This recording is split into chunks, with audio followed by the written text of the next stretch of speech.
All right, let's bring in Florida Republican Congressman and former Green Beret Commander Michael Waltz. That was a lot. We've been listening to the White House, the Pentagon. What's your big takeaway from what we are learning right now from our leadership? Well, my big takeaway is this administration has an Iran problem. I mean, since October 7th, they've been equivocating and mincing words on Iran's direct involvement.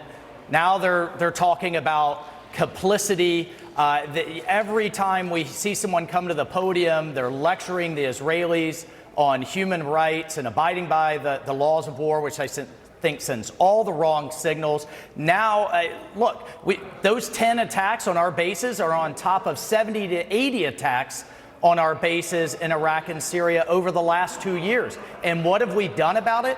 Not a damn thing. And that's the signal that the Iranians have taken. They can get away with it.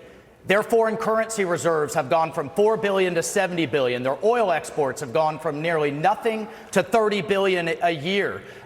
They got $6 billion fungible money for taking Americans hostages. So here we are in the House. Granted, we're having a lot of problems with Republicans in the House right now, but we're sitting on this massive supplemental. And it's typical Washington, D.C. to not talk about the policy, but just to ask Congress to throw more money at an issue. And I, for one, refuse to do that. Yeah, what about this lack of a question? Maybe it comes up momentarily. Hasn't come up, I think, since we were listening. What has the U.S. done in response to this? You got 13 in 1 week.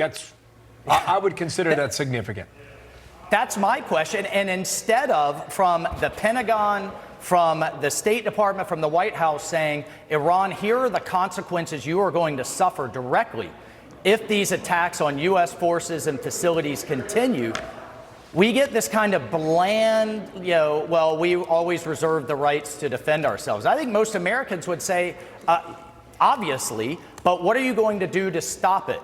And that's what that's the message our enemies are not getting, is what will be the consequences, what will be the cost. And as long as they see this perceived weakness and opportunity, they're going to continue to take it. The Biden administration said it remains concerned about potential for future attacks on U.S. soldiers in the Middle East. You got to wonder what this phone call was. The White House released this news after the briefing was over, that Biden, the Saudi Crown Prince, affirmed the importance of working towards a sustainable peace, we're told, between the Israelis and Palestinians as soon as this crisis subsides. You got to wonder what all these conversations are that are happening behind closed doors right now, Congressman.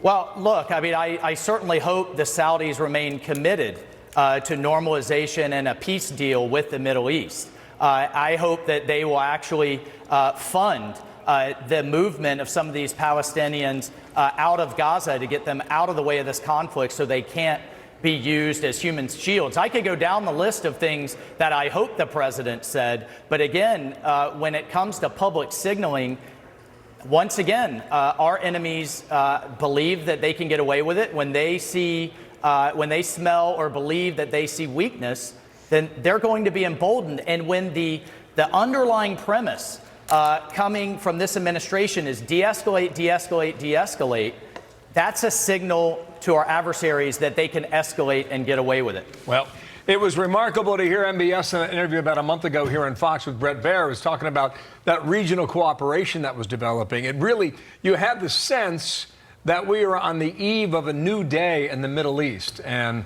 all that now has been almost, well, maybe. We're just going to have to see how this one wraps up. Sir, thank you for your time. Michael Waltz, the Republican from Florida. Congressman.